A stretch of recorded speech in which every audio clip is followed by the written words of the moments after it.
네,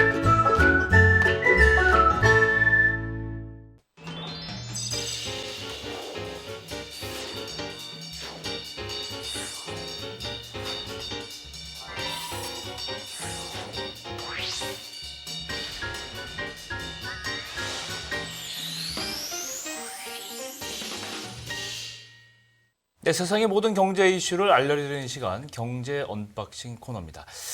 제3의 시나리오가 대두되고 있는 세계 경제의 화두. 오늘 미국 경제에 대해서 다시 한번 얘기해 보도록 하겠습니다. 권혁중 평론가 나오셨습니다. 안녕하세요. 안녕하세요. 네, 안녕하십니까. 자, 오늘 미국 경제에 대해서 저희가 이야기를 해볼 텐데 일단은 미국의 1월 CPI를 빼놓고 이야기를 할 수 없을 것 같은데 일단 어떻게 좀 나왔습니까? 드디어 이제 발표를 했습니다. 네. 그래서 뭐 시장이 예상한 것보다는 조금 더 완화적인 추세가 속도가 좀 느려졌다.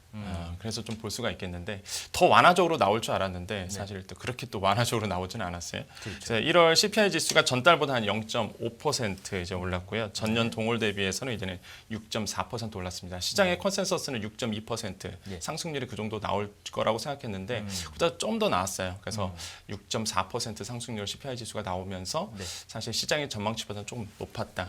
그래서 지금 연준에서도 그렇게 된다면 긴축을 조금 더 길게 가져갈 가능성이 좀 더 커졌다라고 지금 평가해 볼 수 있겠고 중요한 거는 사실 뭐 근원 CPI겠죠. 그래서 뭐 변동성이 큰 석유라든지 농축수산물 먹는 거 제외하고 나오는 이제는 근원 CPI를 봤더니 지금 전월보다는 한 0.4% 올랐고요. 전년 동월 대비해서는 5.6% 올랐는데 이것도 시장의 컨센서스 5.5%보다 더 오른 상태입니다. 그러니까 이런 것보다 사실 시장에서 생각한 것보다 조금 올라서 아무래도 지금 연준 입장에서는 아까도 말씀드렸지만은 지금 3월에 한번 올리고 시장에서 가장 좋았던 그러니까 예상했던 시나리오는 3월에 한번 금리 올리고 쭉 동결 가다가 하반기에 한번 하라 이렇게 생각했는데 지금 그 시나리오 되지는 않을 것 같다. 그래서 3월과 5월 정도 많으면은 6월에도 한 번 더 올릴 수 있고요.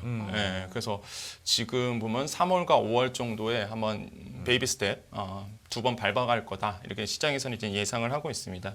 그러니까 왜 올랐느냐라고 봤을 때 이제 임차료 부분이 굉장히 많이 차지했습니다. 그러니까 저는 이거 되게 시사한 바가 크다고 생각하거든요. 그러니까 미국의 주거 비용이 굉장히 높아지고 있다는 거죠. 그래서 우리나라도 아마 저는 마찬가지라고 보여지는데 일단은 임차 비용이 절대적으로 봤을 때의 그 상승률의 절반 이상을 차지했습니다. 이번에 상승했던 원인 중에 그 정도로 이제 주거 비용이 굉장히 높아졌고 그다음에 물론 뭐 우리나라는 전세 제도가 있기 때문에 뭐 그렇다고 뭐 동일하게 현상이 일어나지 않을 수 있어도 그래도 일단은 전체적으로 전 세계적으로 임차 비용이 좀 높아지고 있다는 거, 주거 비용이 높아지고 있다는 거 시사한 바가 좀 크다라고 생각을 해보겠고 에너지 물가도 큰 영향을 미쳤습니다. 뭐 전월 대비해서는 2%, 전년 동월 대비해서는 8.7% 올랐기 때문에 이 두 가지 측면 때문에 시장의 뭐 전망치보다는 조금 더 오른 상태다라고 보았고요. 근데 저는 드디어 좀 하나의 비밀이 하나 벗겨졌다. 어떤 비밀이요? 왜냐하면 FOMC 회의 끝난 다음에 파월 의장이 얘기했던 게 디스인플레이션 얘기했단 말이에요. 시장에서 굉장히 뜨겁게 반응했었거든요, 사실. 그래서 뭐 주식시장도 굉장히 다시 한번 지난주 이후부터 계속적으로 반등했던 부분이 있었는데 근데 이제는 고용 지표가 워낙 잘 나오다 보니까 이걸 어떻게 되는 거야. 그래서 되게 혼조세였거든요. 근데 이제 드디어 이제는 그 혼조세 물론 뭐 어제 주식시장 뉴욕 시장은 혼조세를 기록했지만은 그 궁금했던 거 하나가 좀 불확실성이 하나 벗겨졌다. 저는 오히려 좀 긍정적으로 본다 이렇게 생각을 해봅니다. 그렇군요. 저는 이 CPI 발표 나온 다음에 연준이 멘트가 굉장히 자극적이었다고 생각하는데 인플레이션을 잡으려면 앞으로도 계속해야 되죠. 시간이 더 필요할 것이다. 이 얘기는 사실 우리가 예상했던 것과는 달라요. 지금 관건이 천천히 느려지느냐, 빨리 느려지느냐, 빨리 떨어지느냐, 뭐 이렇게 됐단 말이죠. 그럼 이제 금융시장이 다시 한번 이 생각을 다시 한번 해봐야 돼요. 이런 상황이면 방금 말씀하셨듯이 금리 올리게 되면 그 다시 시나리오를 다 바꿔야 될 거 아닙니까?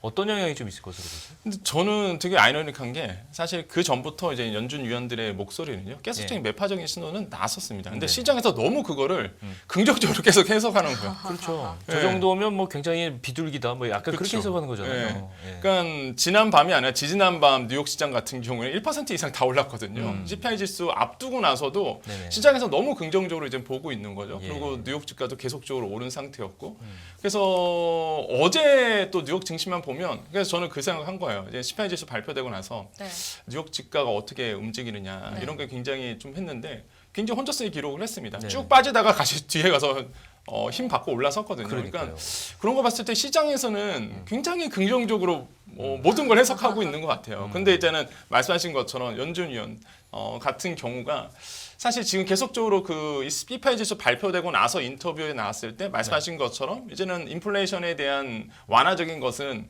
조금 더 지켜봐야 된다. 그런 다음에 이제 완화적인 추세가 나올 수도 있다. 그래서 계속적으로 물가, 그러니까 긴축의 상태는 계속적으로 오래 갈 것이다. 얘기를 했고요. 네. 실제 이제는 존 윌리엄스 뉴욕 연방준비은행 연은 위원이 이런 얘기 했습니다. 끝난 다음에 그 이제 CPI 지수 끝난 다음에 얘기했던 것이 지금 목소리가 2% 인플레이션 목표거든요. 항상 네. 연준은 우리나라도 네. 마찬가지고 그럼 네네. 이 목표를 달성하기 위해서는 좀 더 오랜 시간이 걸릴 것이다. 그 다음에 2% 목표에 달성하는 것이 중요하다. 이런 얘기를 했거든요. 그래서 네. 굉장히 매파적인 발언도 했고 네. 그렇게 된다 그러면 주식시장 아까 말씀드렸지만은 혼조세를 좀 기록을 했는데 네. 제가 봤을 때는 오히려 너무 시장에서 지금 긍정적으로 보고 있다 보니까 네. 오히려 이제는 불확실성이 하나 해소된 느낌이거든요. 그래서 주식시장에는 제가 봤을 때는 오히려 상승 국면으로 더 가는 메리트가 되지 않을까 좀 생각합니다. 물론 뭐 그렇게, 시장에서는 뭐 어떤 분들은 이제 다르게 생각할 수 있어요. 근데 네. 지금의 주식시장이 과거와 다른 주식시장이라는 걸 아마 다 공감하실 겁니다. 왜냐하면 네. 지금쯤은 다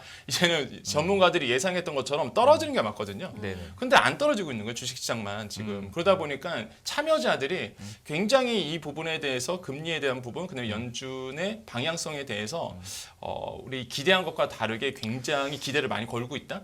이렇게 볼 수가 있겠고 제가 어제 발표했던 CPI 지수 가지고 찬물을 끼울 만한 그런 소재는 아닌 것 같아요. 지금. 그래서 오늘 또 우리나라의 주식시장도 봐야 되겠고 네. 환율 같은 경우는 이제 강달러로 가겠죠. 아무래도. 네네. 아무래도 이제 긴축을 계속 단행하다 보니까 아마 뭐 강달러 지속은 계속 될 것이다. 오히려 이제는 환율 부분에서는 더 오를 가능성도 있고요. 그다음에 물가 아까도 말씀드렸지만 이제 미국의 물가는 계속적으로 고물가 상태로 갈 것이고 우리나라도 마찬가지죠. 그렇게 된다 그러면 고물가 상태는 계속 지속될 것이다. 이렇게 좀 보고 있습니다. 네. 그럴 거예요. 그 조금 전에 금리 이야기 잠깐 해주셨는데 이거 금리 인상에는 뭐 어떤 영향이 있을까? 어떤 시나리오가 좀 나올 수 있을까요? 지금 원래 이제 시장에서 가장 좋은 시나리오는 3월에 한번 올리고 아까 말씀드린 것처럼 동전하다가 하반기 한번 내리고 네. 이런 거였는데 제가 봤을 땐 그건 너무 긍정적으로 본 거고 지난번에도 말씀드렸지만 3월과 5월 한 번 정도 연준에서 올리지 않을까 이렇게 생각을 하거든요 저는. 네. 예. 근데 지금 시장에서 또 한 목소리가 나오는 게 이번에 그 CPI 지수 나오고 최근에 이제는 간밤에 많은 전문가들이 6월에도 한 번 더 올릴 수 있다 이런 얘기를 한 번 해요. 그러니까 3번 올리는 거죠. 그러면 지금 4.75니까 지금 간다 그러면 지금 5% 훨씬 넘어갈 가능성도 굉장히 큰 거죠. 일단 5% 넘어가는 뭐 기정사실화 그러네요. 됐고요. 예. 그렇군요. 그러면 이제 금리가 계속적으로 높아질 가능성도 있고 왜냐하면 지금의 노동시장이 죽지가 않습니다. 이제 연준의 의도대로라면 노동성이 죽어야 되는데 뭐 고용이 너무 잘 되다 보니까 예. 죽지를 않는 거죠. 그래서 계속적인 긴축의 영향은 계속 끌고 갈 거다. 시장에서는 그렇게 내다보고 있고 제가 봤을 때도 뭐 이번 연도는 계속적으로 긴축의 영향을 계속 받을 거다. 그래서 완화적인 추세가 빨리 나와주길 기대했지만 그 완화적인 추세는 빨리 나오긴 좀 힘들어지는 부분으로 지금 가고 있기 때문에 이런 부분도 보셔야 되겠고 일단 근원 CPI가 중요했거든요. 근데 네. 근원 CPI도 예상치보다 올랐기 때문에 제가 봤을 때 뭐 긴축은 계속 이어질 것이다. 근데 주식시장은 우리가 원래 이 시나리오로 간다 그러면 주식시장이 죽어야 되는데 그렇죠. 그게 지금 주식시장은 오히려 지금 너무 긍정적인 시그널로 가고 있어서 네. 과거와 좀 다른 시장이 연출되고 있다고 좀 생각해 봅니다. 이게 더 복잡해진 것 같아요. 해석이. 맞아요. 그러니까 예. 어려워요. 그래서 원래는 디플레이션이냐, 디스인플레이션이냐 그렇죠. 뭐 이런 거고 네. 그다음에 경기가 계속 이 상태를 유지하지 못할 것이다. 약간 그런 의견이 많았었는데 이제 다 반대예요. 디스플레이션도 아니고 디플레이션도 아니고 이제는 네. 그 인플레이션을 오히려 더 계속 관리해야 되는 입장이 되고 그다음에 경기는 계속 좋아지고 있고 그렇죠. 이러다 보니까 그동안은 뭐 소프트 랜딩, 하드 랜딩 뭐 어떻게 떨어질 것이냐가 네. 관건이었는데 이제 그 착륙 안 할 거다 이렇게 얘기 나오잖아요. 근데 이게 뭐 제3의 시나리오 이렇게 부르던데 네. 그 점 좀 설명을 좀 필요할 것 같습니다. 그렇죠. 이제 소프트 랜딩이냐, 뭐 하드 랜딩이냐, 뭐 연착륙이냐, 경착륙이냐 하다가 지금 요즘에 나오는 게 노 랜딩. 예. 예. 착륙 아예 안 한다는 그렇죠. 거죠. 무착륙이죠. 예. 그러니까 저는 그러니까 지금 상황을 본다 그러면 그 어떤 느낌이냐면 이게 인플레이션이 고착화되는 거 아니야 이런 생각이 들어요. 네. 그러니까 무슨 얘기냐면 지금 노동시장은 굉장히 좋다라고 말씀드렸잖아요. 그러면 지금 인플레이션에서 어느 정도 시장에서 어느 정도 적응하고 있는 추세라고 좀 봐요. 예. 그러니까 무슨 얘기냐면 고물가 상태로 계속 가는 거에 대해서 어느 정도 시장의 참여들이 다 적응하고 있다는 거죠. 네. 그러니까 저는 그게 굉장히 무섭다고 느끼거든요. 네. 왜냐하면 그렇게 되면 빈부의 격차가 굉장히 심해지게 됩니다. 예. 뭐 이미 아시겠지만 우리나라 같은 경우는 뭐 성과급, 뭐 400%, 3% 은행 같은 경우, 그 다음에 정말 아이러니한 게 우리나라의 기업들이 영업이익을 보면 작년에 사상 최대를 찍었어요, 사실. 그렇죠. 주요 기업들이. 그렇죠. 예. 그럼 이렇게 큰 기업들은 굉장히 임금폭 상승폭이 높아지고 거기에 임직원들은 이제 뭐 고물가에 대응하기 위해서 임금 상승률이 높아진다는 얘기죠. 네. 그러다 보니까 그런 분들은 이제는 어느 정도 이 고물가 시대에서 살아나갈 수 있는데 그렇죠. 자영업자라든지 아니면 저소득 가구는요, 이 고물가 상태에서 인플레이션에서 살아남을 수가 없어요. 일단 내 소득 빼고 다 오르기 때문에 그래요. 실질 임금이 떨어지기 때문에 네. 그래서 이 빈부의 격차가 더 심해질 가능성이 굉장히 높아서 저는 굉장히 좀 심각하게 보고 있는데 네. 일단 무착륙 시나리오가 미국에서 이제는 나오고 있는 거죠. 그래서 지금 말 그대로 뭐 뜨겁지도 않고 뭐 차갑지도 않고 이 상태로 그냥 쭉 유지되는 이런 상태로 갈 것이다 보고 있는데 연준이 금리를 높이는 이유는 이제 경기 침체, 말 그대로 경기 침체를 하면서 물가를 떨어뜨리게 한 조건인데 그렇죠. 근데 경기가 안 떨어지는 거예요, 지금. 금리를 계속 올림에도 불구하고 경기가 지금 안 떨어지고 오히려 계속적으로 경기가 좋아지는 굉장히 아이러니한 상황에 가고 있는 거죠. 그러한 주요 원인이 아까 말씀드렸지만 노동시장입니다. 네. 최근 노동부가 발표했죠. 미국의 노동부가 발표했던 1월 비농업 일자리 수가 51만 개 증가했습니다. 이게 네. 시장의 예상치보다 3배 정도 더 증가한 거거든요. 그 정도로 노동시장이 좋고 네. 실업률도 전망치가 3.6%인데 3.4% 나왔거든요. 예. 그럼 뭐 이것도 69년 이후에 가장 낮은 수치고, 그러니까 완전 고용 상태고. 그렇죠. 이러다 보니까 뭐 연준의 의지대로 전혀 뭐 노동시장에는 영향을 전혀 못 주고 있는 상황이거든요. 그래서 지금 그래서 미국에서는 이제 제3의 시나리오죠. 그래서 무착륙 시나리오 이런 부분이 나오는데, 근데 지금 우리나라 좀 새벽에 발표를 했습니다. 우리나라의 고용 동향 1월에 고용 동향을 발표했는데 이게 41만 명 작년 동월 대비해서 41만 명 늘었는데 많이 늘지가 않았어요. 네. 우리나라 고용 시장 좋지는 않습니다. 아. 그러니까 저는 이걸 우려스러운 거거든요. 네. 우리나라는 고용 시장에 받쳐주지 못합니다. 근데 미국은 고용 시장에 받쳐주다 보니까 이게 이대로 쭉 갈 가능성이 커지는 거예요. 이게 그렇죠. 예. 충분히 시장에서 이제 받아줄 수 있는 능력이 있는 거죠. 그래서 저는 우리나라 시장이 너무 걱정스러운 거예요. 지금 상황으로 본다 그러면. 그래서 좀 안타깝다는 생각? 예, 정말 그 저소득층이라든지 아니면은 박봉을 받고 있는 직장인들 같은 경우에는 이런 상황으로 가다 보면은 진짜 뭐 투자 여력도 하나도 없어지고요. 네. 뭐 말 그대로 진짜 빈부의 격차가 너무 심해져서 아마 위화감만 더 느껴지는 사회로 가지 않을까. 이런 시장이 좀 우려스럽다 좀 생각해 봅니다. 예. 네. 무착륙 이야기 나왔는데 네. 평론가님 보시기에 이게 실현 가능하다고 보세요? 어떻게 그러니까 보세요? 무착륙 시나리오는 미국에서도 이제 소수입니다. 그 의견은요? 그렇죠. 무착륙 시나리오는 새롭게 나온다는 게 의미가 있는 그렇죠. 거죠. 이렇게 이런 시나리오가 나왔다는 게 정말 의미가 있는 거죠. 근데 아직까지는 이 노랜딩 시나리오는 아직 이렇게 뭐 경제학과라든지 아니면 경제학자라든지 아니면은 뭐 전문가들 입장에서 보면은 예. 이렇게 소수의 의견일 뿐이에요. 근데 그 퍼센트가 좀 늘어나고 있어서 그런 네. 거지.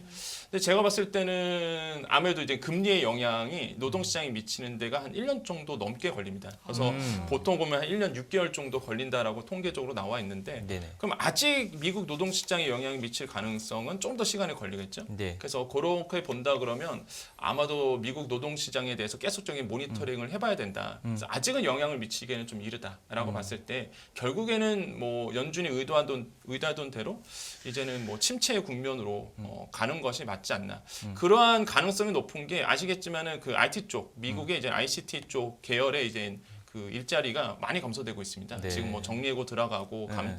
감축 들어가고 그러다 네. 보니까 그러한 영향들이 이제 서서히 미국 노동 시장에 이제 영향을 미칠 거다 보고 있기 때문에 결국에는 뭐 연준이 의도한 대로 침체로 가지 않을까라고 좀 생각을 해봅니다. 그 아이러니합니다. 의도한 대로 침체를 일부러 촉발한다는 게. 근데 이게 숫자를 보면요, 비농업 일자리도 51만 개고 네네. 주간 실업보험 청구자 수도 보면 예상을 계속 웃돌고 있고 네네.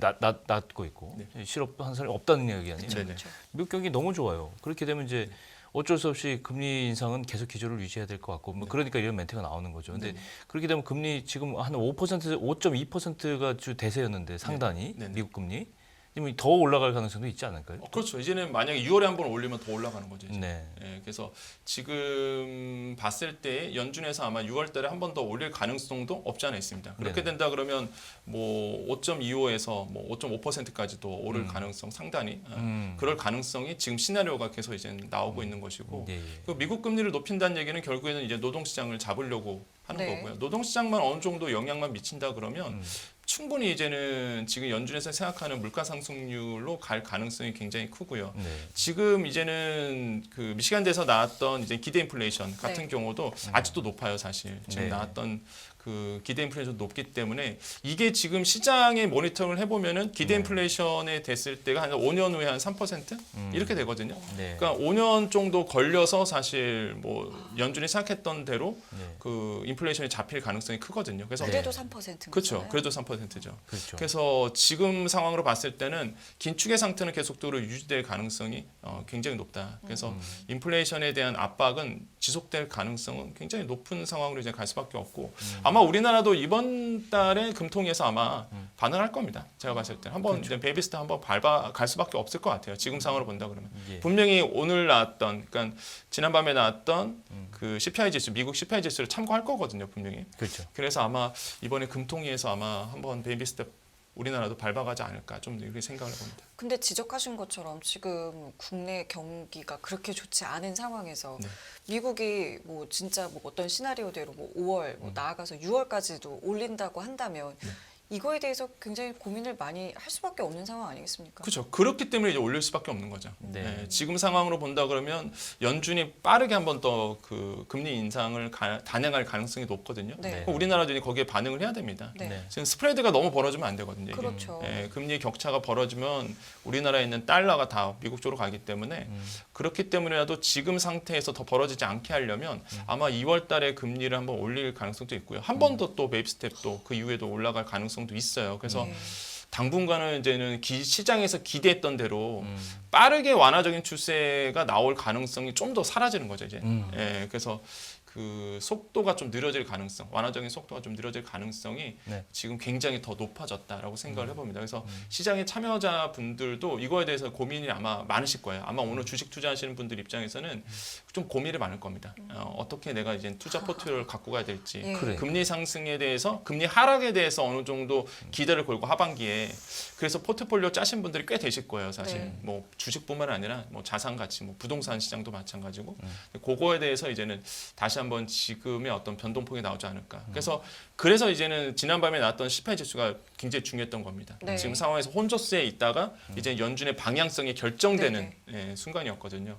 이제는 뭐 불확실성이 해소된 부분은 긍정적이지만은 일단은 뭐 지금 긴축의 속도는 좀 더 완화적인 속도는 더 늘어질 가능성 이런 것들이 더 확실해졌다 이렇게 생각을 해봅니다. 근데 미국하고 우리가 이제 시장의 반응이 연동되는 거는 뭐 코릴레이션 된다. 이 다 알고 있는데 미국하고 한국하고 우리나라 상황은 전혀 다르다고 저는 생각하던데요. 네. 그렇죠. 물가 압박에 있는 거는 뭐 비슷하다고 하더라도 네네. 지금 경기 화랑을 향해서 뭐 거의 질주하고 있는 미국하고는 좀 우리나라 다르잖아요. 그렇죠. 네. 일단 부동산 시장이 많이 약화되고 있고 네네. 거기다 이제 물가 상승률은 계속 커지고 있고 아까 말씀하신 대로 뭐 빈익빈 부익부의 문제도 좀 생기고 있고 네. 그러니까 한국은행이 이 금리 이 정책을 기준금리 정책을 어떻게 가져야 될지는 굉장히 고민스러운데 그렇죠. 차이점이 있다면 어떤 차이점을 들 수 있을까요? 그렇죠. 이제 한국은행 금통위가 딜레마에 빠지는 게 그러니까 미국 시장은 제가 아까 말씀드렸지만 적응을 하고 있다고 그랬잖아요. 예. 그 적응하고 있다는 게 노동시장이 받쳐주기 때문에 수용 가능한 시장입니다. 네. 계속적으로 연준이 금리 인상을 하고 긴축을 단행해도 사실 미국의 시장이 고용 시장이 너무 탄탄하다 보니까 사실 이제는 그 경기가 이제 좋다고 얘기를 해요. 오히려 예. 그러니까 경기가 좋은 상태로 유지가 가능한 거죠. 근데 우리나라는 그렇지는 않거든요. 네. 지금 상황으로 지금 말씀하시는 게 경기 침체가 왔는데 계속적으로 금리를 높일 수가 있겠느냐 네, 네. 이런 어떤 목소리들이 있는 거죠. 네. 그렇죠. 그 금통위에서. 예. 근데 제가 봤을 때는 어쩔 수 없는 상황으로 갈 수밖에 없다. 그러니까 이게 좀 올려야만 심각한 한다. 거예요. 그렇죠. 올릴 수밖에 없는 상황인 거죠. 침체도 불구하고 일단은 물가는 내리고 봐야 되거든요. 일단. 그렇죠. 그러면 금통위에서는 목표치가 뭐냐면 경제 성장이 아닙니다. 한국은행은. 맞아요. 그럼 물가 안정이에요. 물가 목표는. 관리죠. 예. 기재부에서 이제 경제 성장을 관리하는 거지. 사실 한국은행은 물가 안정이 1차 목표이기 때문에 일단은 어쩔 수 없습니다. 인플레이션이 높아지면 다 힘들어지기 때문에 네. 제가 봤을 때는 뭐 물가 안정을 위해서라도 이번에 이제 금통위에서 긴축적인 어떤 방향성이 계속적으로 나올 가능성이 굉장히 커요. 네. 침체 국면은 계속 가겠죠. 그러니까 제가 그게 걱정하는 거예요 지금. 그러니까 없으신 분들 더 없어지는 상태. 이게 인플레이션 시대는요. 네. 없는 분들한테는 더 없는 시장이 돼요.